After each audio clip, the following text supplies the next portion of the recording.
चलो बच्चों हेडिंग डालो सिग्नल फ्लो ग्राफ। ये दिख रहा है आपको? क्या नहीं दिख रहा? Signal flow graph. देखो अभी तक हमने क्या क्या पढ़ा? हमने मैथमेटिकल मॉडलिंग पढ़ी, फिर उसके बाद हमने ब्लॉक डायग्राम रिडक्शन टेक्निक देखी। ये सारी की सारी जो टेक्निक थी वो किसको रिप्रेजेंट कर रही थी? कंट्रोल सिस्टम को रिप्रेजेंट कर रही थी। तो ये जो सिग्नल फ्लो ग्राफ है ये भी कंट्रोल सिस्टम को ही रिप्रेजेंट करता है। ये जो सिग्नल फ्लो ग्राफ है ये भी कंट्रोल सिस्टम को ही रिप्रेजेंट करता है।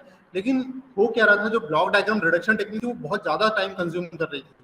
एक एक पार्ट को हटाना, उसको छोटा करना, फिर उसका ट्रांसफर फंक्शन निकालना, फिर अगर कोई टेक ऑफ पॉइंट है तो उसको आगे पीछे शिफ्ट करना, समेशन पॉइंट है उसको आगे पीछे शिफ्ट करना, मतलब बहुत सारा टाइम हमें वहां लग रहा था। तो ऐसा नहीं होना चाहिए, इतना समय नहीं लगना चाहिए। उसके लिए फिर एक साइंटिस्ट थे मेसन, उनका पूरा नाम मुझे याद नहीं आ रहा, साइंटिस्ट थे मेसन। उन्होंने सिग्नल फ्लो ग्राफ की जो टेक्निक है उसको अडॉप्ट किया। तो हेडिंग डालो सिग्नल फ्लो ग्राफ। ये हमारा टाइम भी बचाएगी और कम समय में उसी कंट्रोल सिस्टम को छोटा कर देगी। ठीक है, और ये बहुत इंपॉर्टेंट टॉपिक है आपके इस यूनिट का और आपके एग्जाम का भी, सिग्नल फ्लो ग्राफ। तो ये इंग्लिश मीडियम वाले तो लिख लो, हिंदी मीडियम वालों के लिए मैं बोल रहा हूँ।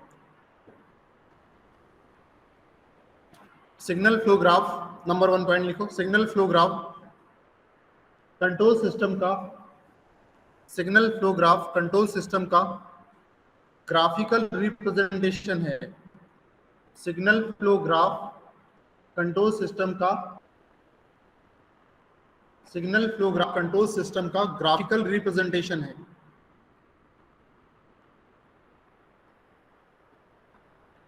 यह कंट्रोल सिस्टम को, यह कंट्रोल सिस्टम को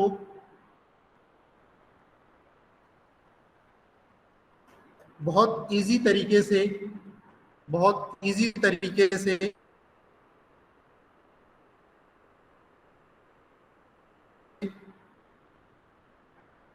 सिंप्लीफाई करता है, सिंप्लीफाई करता है, मतलब सरल करता है। Number 2 point, signal flow graph, signal flow graph node और ब्रांचेस का कॉम्बिनेशन होता है। नोड और ब्रांचेस का कॉम्बिनेशन होता है। ये लिखा है, नोड और ब्रांचेस का कॉम्बिनेशन होता है।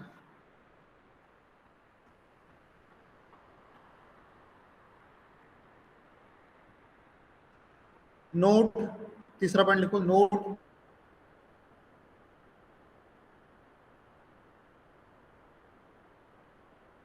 सिस्टम के वेरिएबल को दर्शाता है। नोड सिस्टम के वेरिएबल को दर्शाता है। नोड सिस्टम के वेरिएबल को दर्शाता है। ठीक है, लिख लिया बच्चों? चलो ठीक है, अब एक एक पॉइंट समझेंगे। हेडिंग डालो नोड, हेडिंग डालो नोड।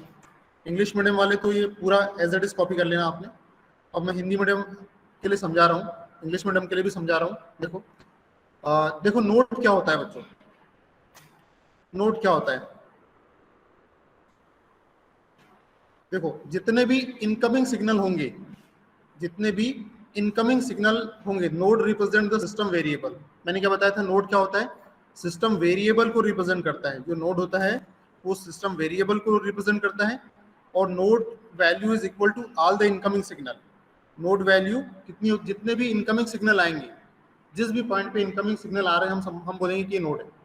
जिस भी पॉइंट पे इनकमिंग सिग्नल आ रहे हैं हम बोलेंगे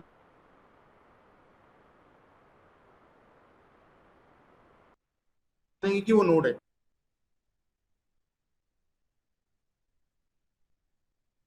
ठीक है, और जो आउटगोइंग सिग्नल है, आउटगोइंग सिग्नल तो ये पॉइंट है, यहाँ पे अगर कोई सिग्नल इनकमिंग हो रहा है तो मैं बोलूंगा कि आउटगोइंग हो या ना हो से कोई लेना देना नहीं, आउटगोइंग हो या ना हो से कोई लेना देना नहीं है। तो इंग्लिश मीडियम वाले एज इट लिख लो, और हिंदी मीडियम वाले के लिए मैं बोल रहा हूँ नोड सिस्टम वेरिएबल को, नोड सिस्टम वेरिएबल को दर्शाता है। नोड सिस्टम वेरिएबल को दर्शाता है तथा नोड की संख्या, तथा नोड की संख्या, तथा नोड की संख्या तथा नोड की संख्या इनकमिंग सिग्नल के बराबर होती है, तथा नोड की संख्या इनकमिंग सिग्नल के बराबर होती है, तथा नोड की संख्या इनकमिंग सिग्नल के बराबर होती है।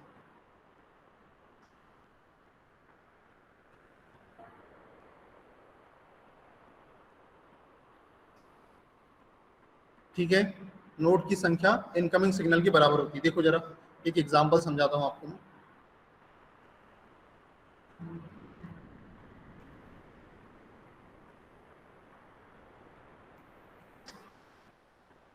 ये देखो, ये नोड है बच्चों, ध्यान से देखो, ये नोड है। इस नोड पे एक इनपुट गया, यहां से मैंने ए दिया, यहां से ए दिया, और यहाँ पे जी इसकी गेन है, इस पूरी लाइन की जो गेन है वो जी है। ठीक है, यहाँ पे एक दूसरा इनपुट आया, दूसरा इनपुट सिग्नल आया, जो दूसरा इनपुट सिग्नल है बी है, और इस लाइन की जो गेन है वो जी, इसकी जी1 है, इसकी जी2 है। तो यहाँ मुझे कितना मिलेगा आउटपुट, यहाँ मुझे कितना आउटपुट मिलेगा, देखो ये b इंटू जी टू, तो यहाँ b इंटू जी टू आया, यहाँ कितना है a इंटू जी1, ये a इंटू जी वन मिलकर यहाँ पर आएगा, यहाँ से b इंटू जी टू आएगा, तो यहाँ कितना मिलेगा a into G one plus b into G two. समझ में आ रही है? जैसे हमारा समेशन था सेम वैसे ही। अगर यहाँ माइनस साइन रहता तो क्या आ जाता है यहाँ पे माइनस बी जी टू। ठीक है, तो मैंने आपको क्या बताया था, जो माइनस साइन और प्लस साइन वो हमेशा इस लाइन के ऊपर चलेंगे, कभी भी अंदर नहीं दिखाएंगे हम। ठीक है, कल की क्लास में मैंने आपको बताया था, जब मैं कल आपको पढ़ा रहा था तो मैंने बताया था कि अगर ब्लॉक डायग्राम के किसी पॉइंट को मुझे नोड में कन्वर्ट करना है तो कैसे करूँगा। जैसे समेशन है, ये समेशन है, इस समेशन पे इनपुट आ रहा है x1, ठीक है, प्लस साइन के साथ। चलो यहाँ g कर देते हैं, g1 कर देते हैं। यहाँ प्लस साइन के साथ जा रहा है g2, x2 इनपुट जा रहा है और ये g2 के थ्रू जा रहा है।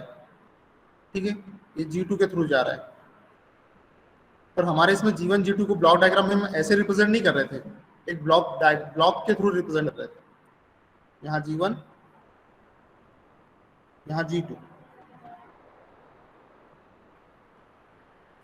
तो यहाँ क्या जाने वाला है, अब देखो यहाँ क्या आउटपुट मिलने वाला है मुझे, g1 into x G1 into x1 यहाँ ऐड हो जाएगा, प्लस ये x2 का g2 में मल्टीप्लाई होगा, तो यहाँ कितना आएगा g2 इंटू x2। ठीक है, लेकिन यही इसी ब्लॉक डायग्राम को यदि मुझे नोड की टर्म में एक्सप्रेस करना है, सिग्नल फ्लो ग्राफ में इसको मैं नोड की तरह एक्सप्रेस करूंगा, तो फिर कैसे एक्सप्रेस करूंगा, वहां पर इस समेशन को मैं रिप्लेस कर दूंगा एक नोड से, इस समेशन पॉइंट को मैं रिप्लेस कर दूंगा एक नोड से। तो यहाँ पर कितना आ रहा है, x1 इनपुट दे रहा हूं मैं, लेकिन वो जो g1 है वो ब्लॉक के फॉर्म में नहीं रहेगा, वो इस जो ट्रांसमिट होगा ऐसा लगेगा। ठीक है, तो ये यहाँ कितना आ रहा है, g1 इंटू x1 आ रहा है। ठीक है, यहाँ पर कितना आ रहा है, यहाँ x2, और इस लाइन के थ्रू g2 आ रहा है। मतलब जो गेन है वो ट्रांसमिट हो रही है ऐसा मानेंगे हम, जो गेन हो जो है वो ट्रांसमिट हो रही है। समझ में आ रही बात? तो यहाँ आउटपुट कितना मिलेगा मुझे, अब g1 x1 plus g2 x2। तो सिग्नल फ्लो ग्राफ में ब्लॉक डायग्राम को ऐसे रिप्रेजेंट किया जाएगा। ठीक है, अगर यहाँ माइनस साइन रहता, अगर अगली स्टेज में देखा जाए, नए पेज पे करते हैं।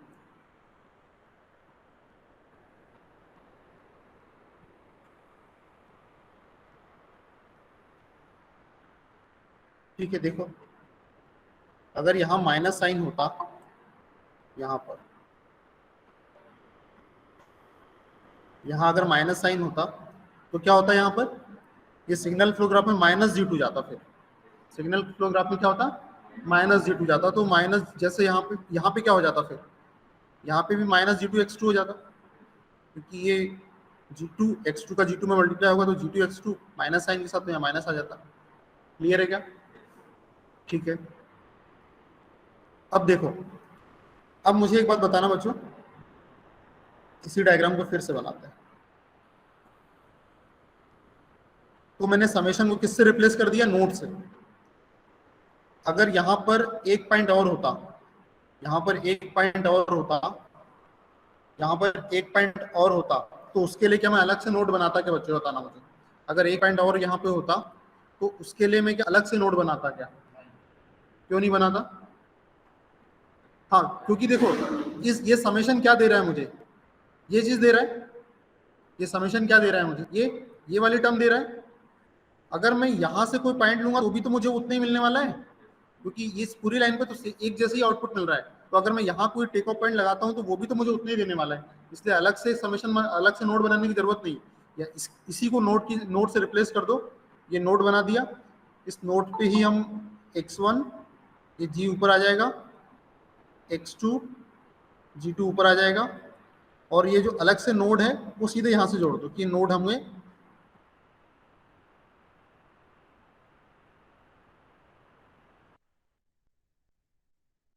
ये जो टेक ऑफ पॉइंट है, इस टेक ऑफ पॉइंट जो है वो अलग से नोड से मिलने वाला है। जैसे ऐसे नोड वीडियो को देखना क्लियर हो जाएगा। ठीक है,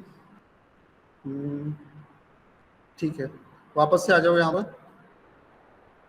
ठीक है, नोड लिख लिया आपने, नोड समझ में आ गया आपको क्या है, मतलब जितने भी इनकमिंग सिग्नल आ रहे हैं उतने नोड है, खत्म हो गई बात। अगर नोड हमें काउंट करने की बोलिए कि नोड कितने हैं, तो आउटपुट कितने भी जाए उससे हमें कोई मतलब नहीं, कितने इनकमिंग सिग्नल वहां आ रहे हैं वो काउंट कर लो, वो इतने नोड है। अब नंबर 2 लिखो इनपुट नोड या सोर्स नोड। नंबर 2 लिखो इनपुट नोड या फिर सोर्स नोड क्या होते हैं देखते हैं जरा। हेडिंग डालो इनपुट नोड,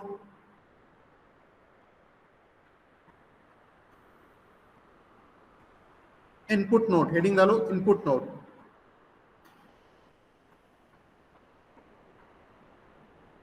डाल दिया। देखो समझो पहले इनपुट नोड है क्या।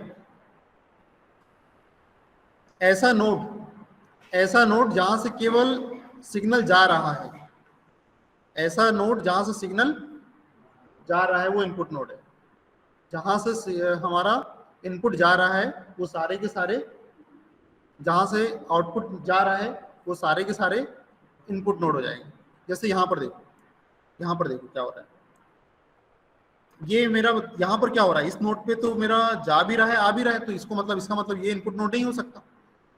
इनपुट नोड की डेफिनेशन क्या बोल रहा हूं मैं, कि जहां से केवल ब्रांच जाए, सिग्नल जाए, ऐसा नोड जहां से सिग्नल जाए वो सारे के सारे इनपुट नोड है।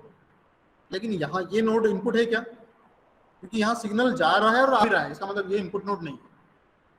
ठीक है, और यहाँ पर देखो क्या हो रहा है, यहाँ पर देखो क्या हो रहा है, सारे सिग्नल जा रहे हैं यहाँ से, तो ऐसा नोड जहां से सिग्नल जाए वो इनपुट नोड। और यहाँ इंग्लिश मीडियम वाले लिख लो पूरा, और ये बना लो कि ये भी इनपुट नोड नहीं है, मैंने ये क्रॉस बना दिया, मतलब ये इनपुट नोड नहीं है, क्योंकि यहाँ जा भी रहा है आ भी रहा है इस नोड के ऊपर, और यहाँ पर केवल जा रहा है, इसलिए ये इनपुट नोड है। तो लिखो हिंदी मीडियम वाले लिखो, ऐसा नोड, ऐसा नोड जहां से केवल केवल सिग्नल जा रहे हो, ऐसा नोड जहां से केवल सिग्नल जा रहे हो,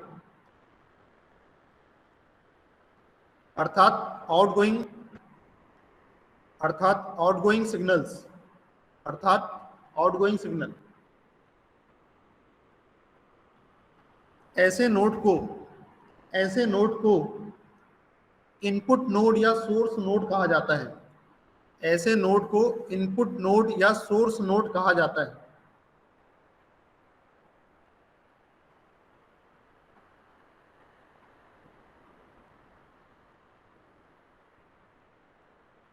ऐसे नोड को इनपुट नोड या सोर्स नोड कहा जाता है।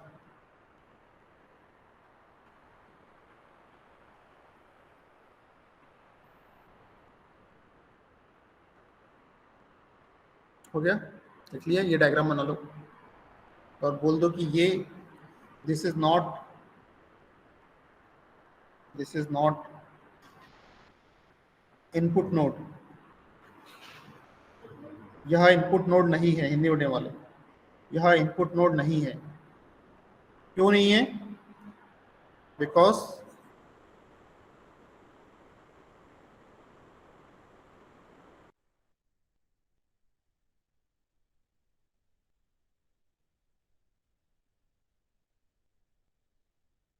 Both input and output signals, क्योंकि यहाँ पर इनपुट और आउटपुट दोनों प्रकार के सिग्नल हैं, क्योंकि यहाँ इनपुट और आउटपुट दोनों प्रकार के सिग्नल हैं, मतलब आने वाले और जाने वाले दोनों प्रकार के सिग्नल हैं।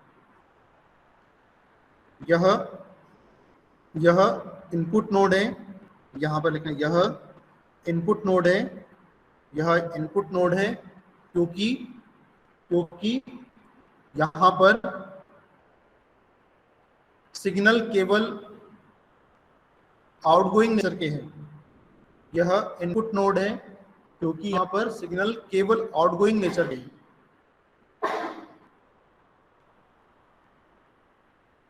ठीक है, हो गया है, लिख लिया बच्चों? ठीक है, अब हेडिंग डालो आउटपुट नोड्स। अब लिखो आउटपुट नोड्स।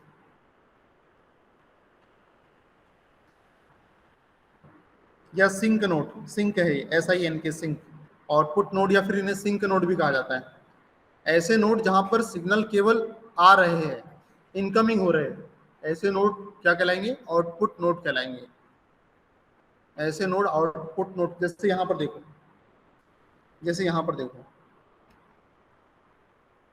यहाँ पे ये सिग्नल आ रहा है, ये इस नोड पे ये सिग्नल आ रहा है, या इस नोड पे ये सिग्नल आ रहा है, तो ये जो नोड है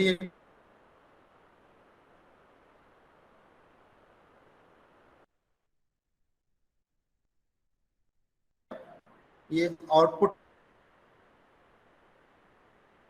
आउटपुट नोड नहीं कहलाएगा। ठीक है, तो इंग्लिश मीडियम वाले कॉपी कर लो इसे, हिंदी मीडियम वाले लिखो ऐसा ऐसा नोड जिस पर केवल सिग्नल आ रहे हो, ऐसा नोड जिस पर केवल सिग्नल आ रहे हो,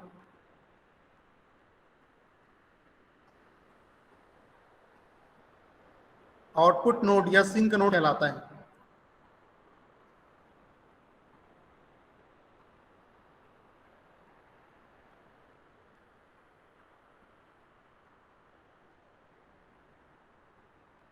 ठीक है, ये डायग्राम बना, ये भी, और यहाँ पर ये बोल देंगे कि ये जो नोड है ये हमारा आउटपुट नोड नहीं है, क्योंकि यहाँ सिग्नल आ भी रहे हैं और जा भी रहे हैं। This is not output node because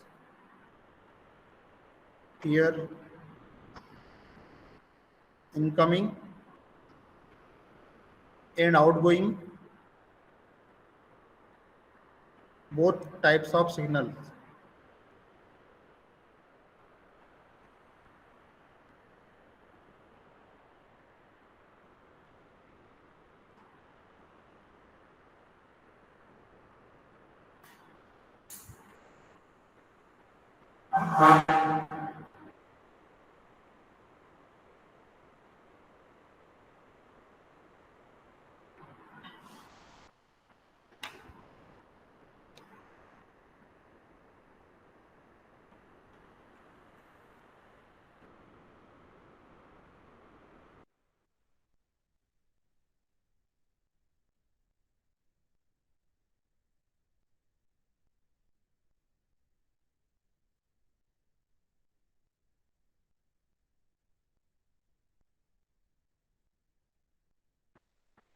और यहाँ से सिग्नल जा भी रहा है, इसलिए ये भी मेरा आउटपुट नोड नहीं है।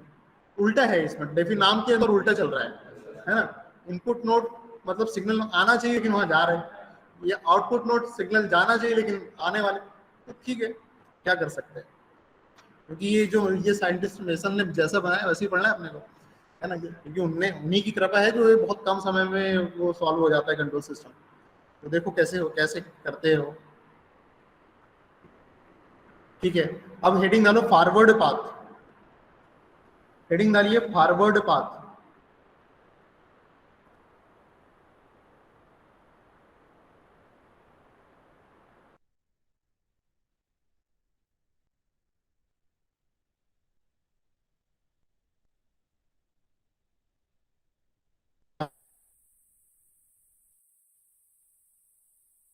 ऐसा पाथ जो इनपुट से लेके आउटपुट तक जाता हो, ऐसा पाथ जो इनपुट से चालू होता है और आउटपुट तक जाता है, ऐसे पाथ को हम फॉरवर्ड पाथ कहते हैं। लेकिन कोई भी नोड दो बार रिपीट नहीं होना चाहिए। कंडीशन क्या है? कोई भी नोड दो बार रिपीट नहीं होना चाहिए। ऐसा पाथ जो इनपुट से चालू होता है और आउटपुट तक जाता हो, वो सारे पाथ फॉरवर्ड पाथ कहलाएंगे। लेकिन किसी भी नोड पर डबल डबल नहीं जाना है। जैसे कि ये वाला नोड, ये यहां से गए यहां तक, ये रास्ते में G1 आया और फिर G2 आया, तो मतलब G1 G2 क्या है? ये हमारा फॉरवर्ड पाथ हो गया एक। और दूसरा फॉरवर्ड पाथ, अगर देखो ये फॉरवर्ड पाथ है क्या, ये यहां से गए,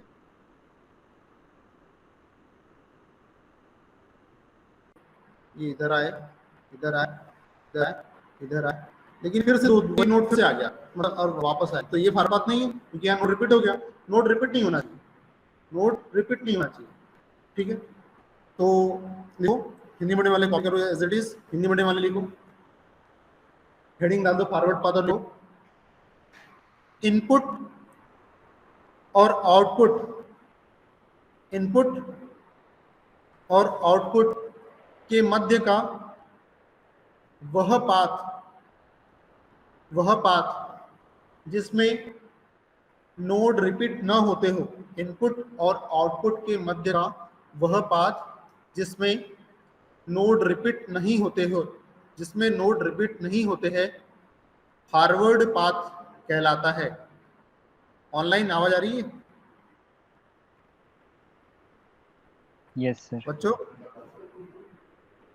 स्क्रीन दिख रही है ना तुम्हें? स्क्रीन तो दिख रही है, क्यों बोल क्यों नहीं रहे कुछ? यस सर, आ रही है। हाँ बोलो भाई, पता चला पढ़ाए जा रहे, आवाज ही नहीं आ रही। ठीक है, अभी इनको समझ में आ रहा है, मेहनत करना पड़ता है उसके लिए। चलो अब ये डायग्राम बना लो।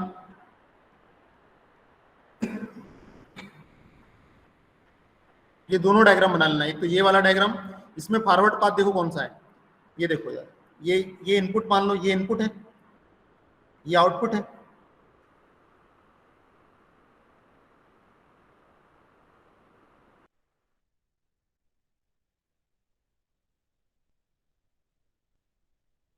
तो इनपुट से आउटपुट जा रहा है रास्ता, देखो ये गया G1 यहाँ पे तो विपरीत दिशा में आ रहा है, मतलब ये फॉरवर्ड पाथ नहीं, फीडबैक जैसा कुछ हो रहा है, फीडबैक जैसा हो रहा है, मतलब सिग्नल की डायरेक्शन भी इनपुट से आउटपुट की तरफ होना चाहिए।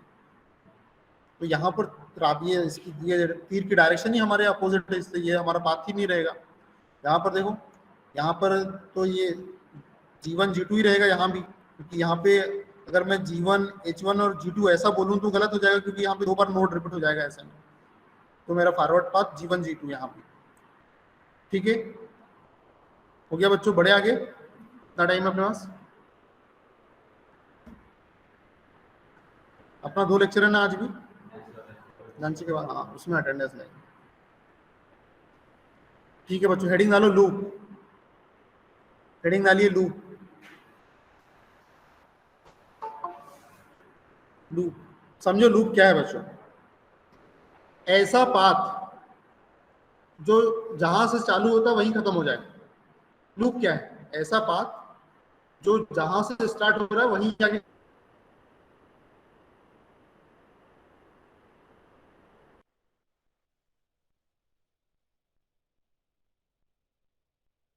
खत्म हो जाए, तो वो कहलाएगा लूप। देखो जैसे कि ये लूप दिख रहा है आपको यहाँ पे, ये वाला थोड़ा सा बड़ा चालू हुआ है लूप, ये लूप यहाँ से चालू हुआ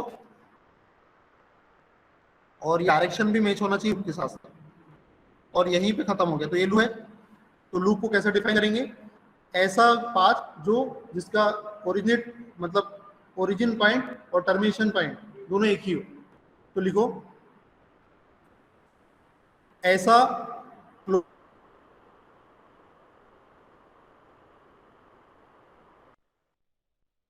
क्लोज्ड पाथ, इंग्लिश पढ़ने वाले इसको एज इट इज कॉपी करो। ऐसा क्लोज्ड पाथ, ऐसा क्लोज्ड पाथ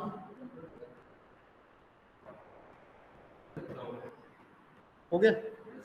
हाँ, ऐसा क्लोज्ड पाथ जिसका ओरिजिन पॉइंट मतलब स्टार्टिंग पॉइंट, ओरिजिन पॉइंट मतलब स्टार्टिंग पॉइंट, और टर्मिनेशन पॉइंट मतलब एंडिंग पॉइंट। टर्मिनेशन पॉइंट मतलब एंडिंग पॉइंट एक ही हो, एक ही हो, लूप कहलाता है, लूप कहलाता है।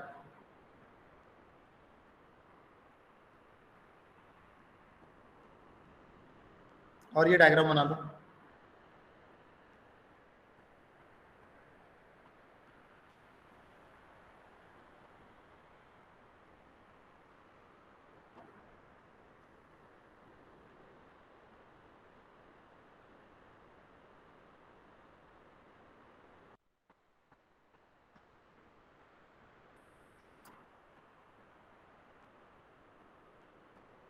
हो गया बच्चों?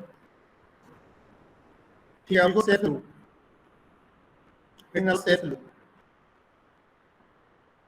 देखो क्या है सेफ लूप? एक ही ब्रांच और एक ही नोड, वो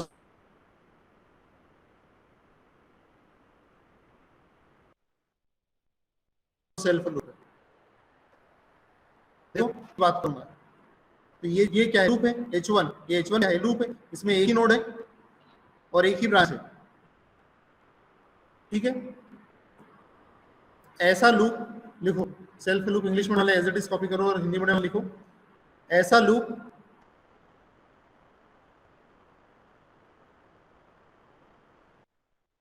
जो जो केवल एक ही नोड, जो केवल एक ही नोड और एक ही ब्रांच से मिलकर बना होता है। ऐसा लूप जो एक ही नोड और एक ही ब्रांच से मिलकर बना होता है। ऐसा लूप जो एक ही ब्रांच और एक ही नोड से मिलकर बना होता है, सेल्फ लूप कहलाता है, सेल्फ लूप कहलाता है।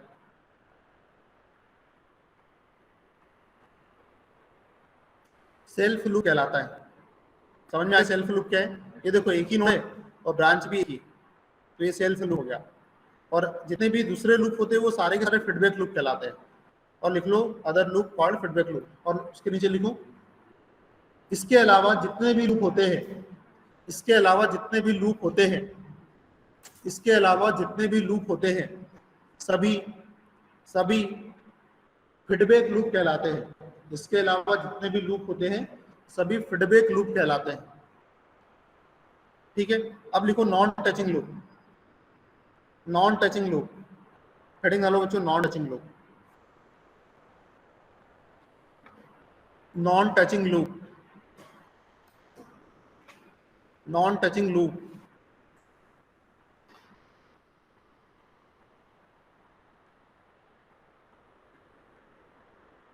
अब देखो बच्चों यहाँ कौन कौन से लूप है, पहले तो ये बताओ मुझे, कौन कौन से लूप दिख रहे हैं आपको यहाँ पर? मुझे ये दोनों डायग्राम में लूप काउंट करके बताओ सभी लोग। ये आप काम करो जरा, सभी सभी ढूंढो जरा कौन कौन से लूप है पहले डायग्राम में। फिगर 1, ये अपना फिगर 1 है, और ये फिगर 2।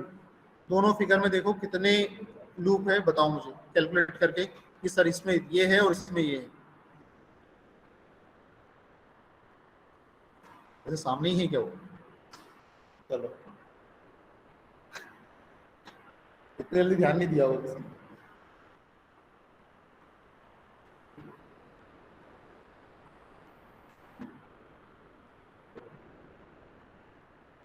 कौन कौन से?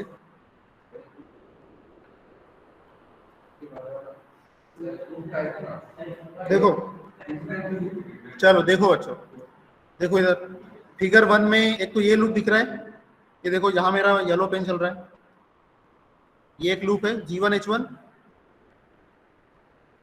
G1H1। यहाँ पे और कौन सा लूप है दूसरा? H2 केवल, ये देखो H2,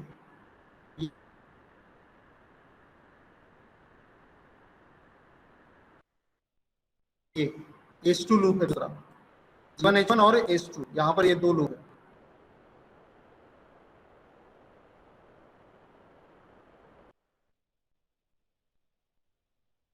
H2 बस ये दो लूप है यहाँ पर। तो मुझे बताओ बच्चों, यहाँ पर ये जो दो लूप है, ये दोनों के नॉन टचिंग है, टचिंग है? टच हो रहे हैं मुझे तो लग रहा है। ये देखो इस नोट पे दोनों एक दूसरे को टच कर रहे हैं, तो ये नॉन टचिंग नहीं। लेकिन जो दूसरा फिगर है उसमें ये दोनों लोग हैं नॉन टचिंग, एक दूसरे को टच नहीं कर रहे, तो बस इसी को नॉन टचिंग बोलेंगे। डायग्राम बना, खत्म।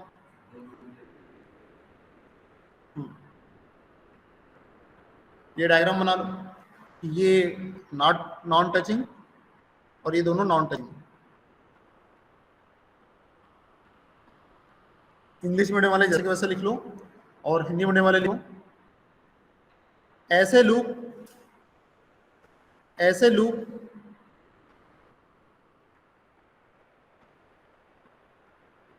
जिनके नोड कॉमन ना हो, ऐसे लूप जिनके नोड, ऐसे लूप जिनके नोड,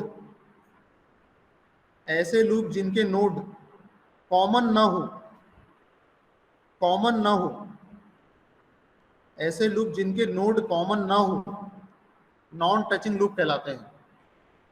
ऐसे लूप जिनके नोड कॉमन ना हो, ऐसे लूप जिनके नोड कॉमन ना हो,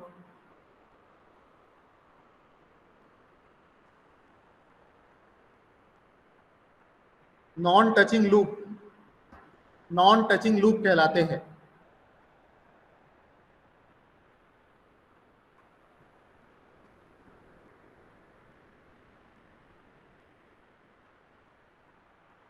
हो गया?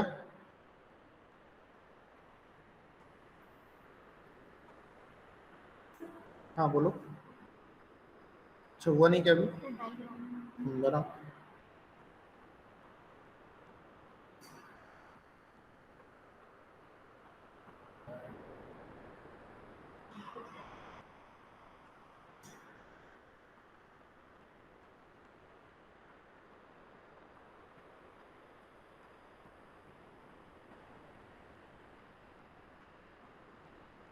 कॉलेज से बुक इशू करवा लिया आपने कंट्रोल सिस्टम की? हाँ किसी भी प्रकार की।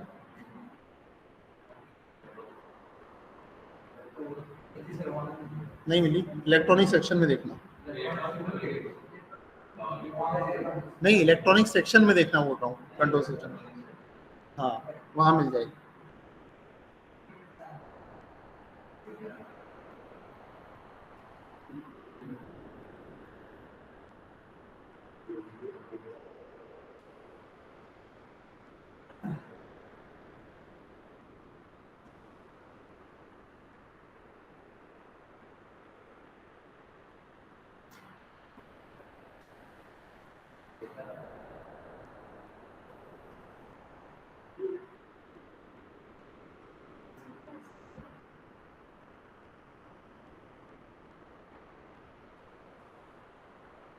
हो गया बच्चों?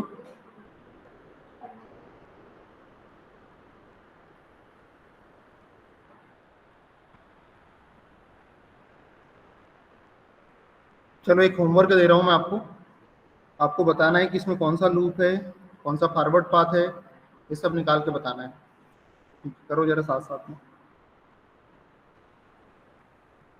ये होमवर्क है आपके लिए।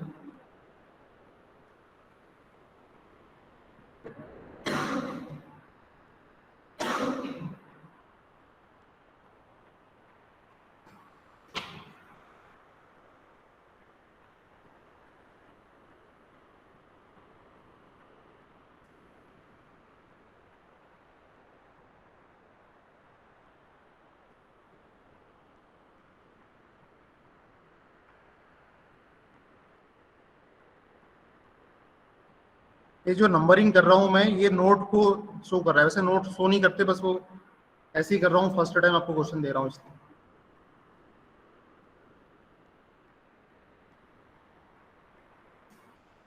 ये रेंडमली क्वेश्चन मैंने गूगल से सर्च किया है।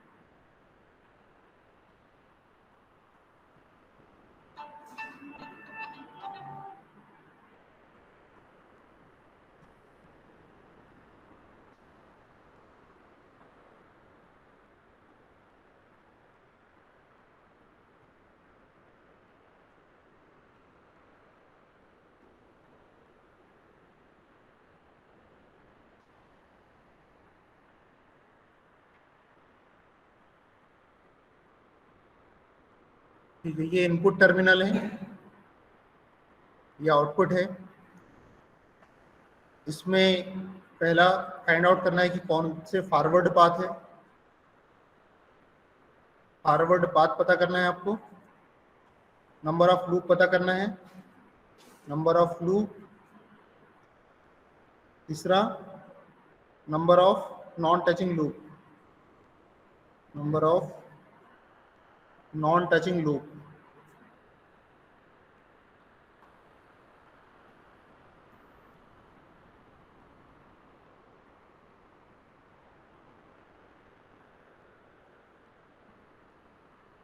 ठीक है बच्चों, ये सब काम करना है आपको, कॉपी कर लो इसे, फिर मिलते हैं लंच के बाद।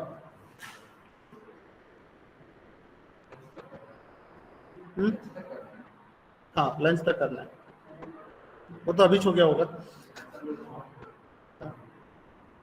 लंच तक करना है बच्चों आपको, फिर उसके बाद लंच के बाद हम इसको आगे बढ़ाएंगे, कोशिश करेंगे कि ये खत्म हो जाए आज। वैसे आज होगा नहीं, प्रैक्टिस करना करवाना पड़ेगा इसको। हाँ, लेकिन सिखा तो दूंगा मैं आज ही।